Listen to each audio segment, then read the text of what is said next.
Which avocado varieties do best in the heat and the drought? I want to start this video and say I'm not a scientist. I didn't run any experiments or anything like that. I'm just a guy who likes to stare at avocado trees more than a regular person.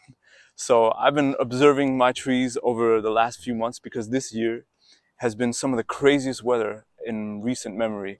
It's been so hot and so dry, and it's been kind of extreme temperatures, all right? We're talking 100 degrees days, many days like that.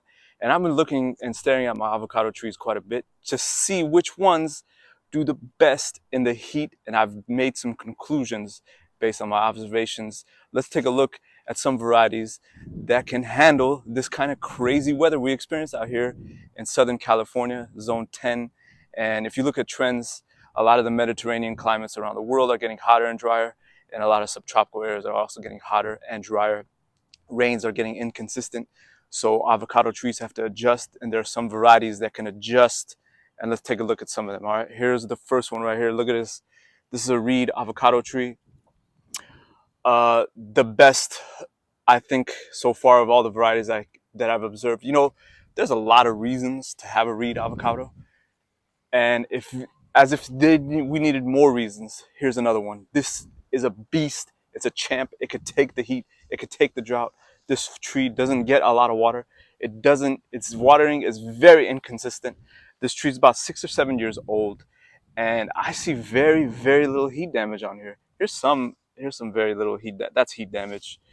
That's some heat damage. And the size of these leaves tell me that it's not getting adequate water, or else these leaves would be a lot bigger. However, if you look at the tree overall, it's actually doing really, really well, considering the lack of water that it gets. And in addition, it's in between the citrus tree, right?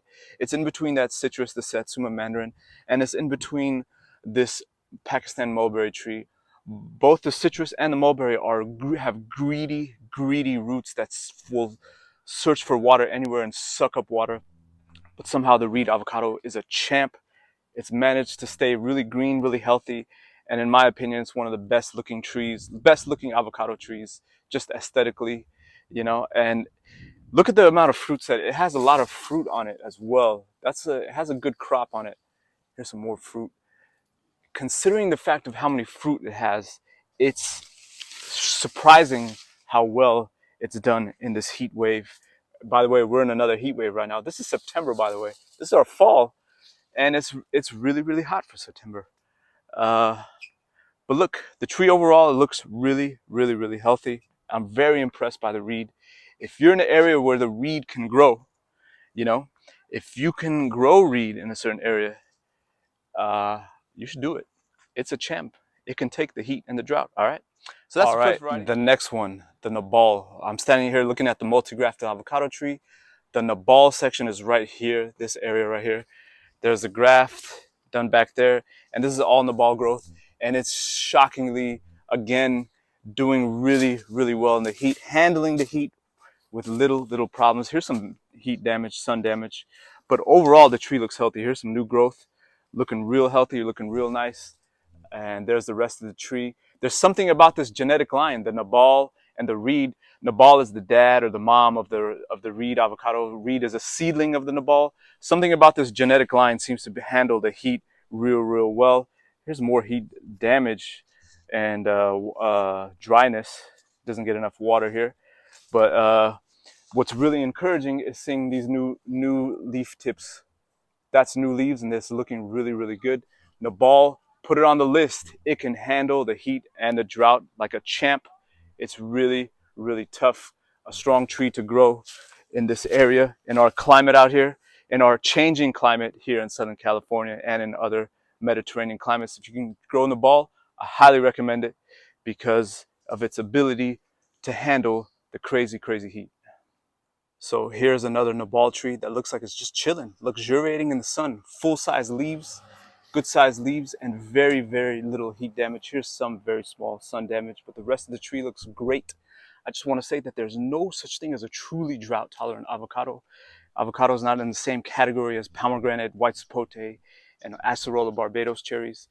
It needs water. If you look at the native range of avocados, they're from rainforests. They're from places where it rains a lot, pretty much every day. I'm sure scientists are working on finding a drought-tolerant avocado variety, but they haven't succeeded yet. It's just that some varieties can handle drought better than others. So, and the ball, like you see here, is one of those varieties. It also has a lot of help. That's a heavy layer of mulch, its own dead leaves on the ground. That helps tremendously to hold a lot of moisture.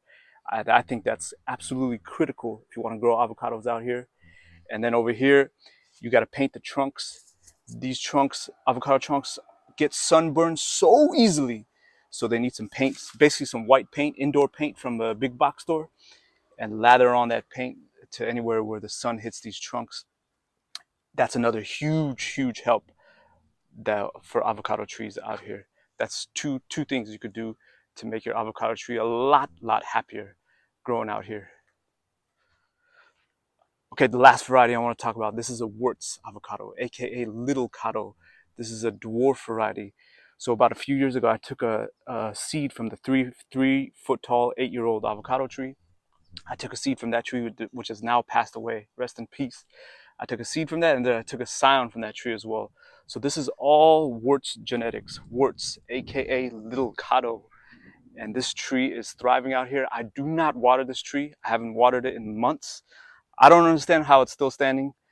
I don't get it, but I do put a lot of mulch under it. I put a heavy layer of mulch under it. I think that's a tremendous help to it.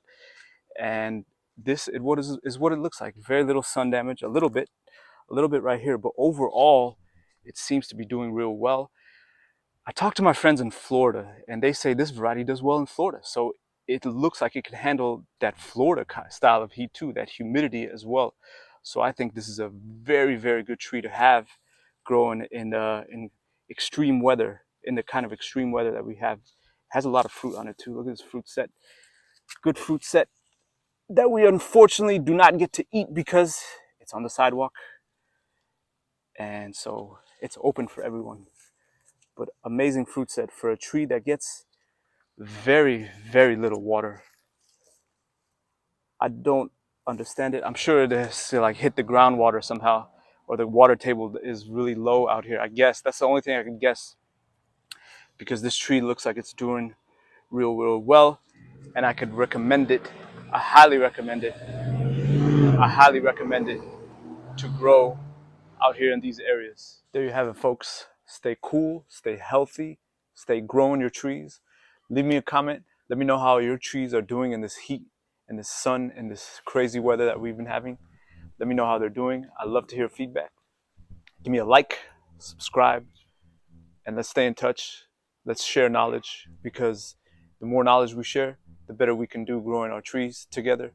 And as always, thank you for watching, and you matter, and have a great day.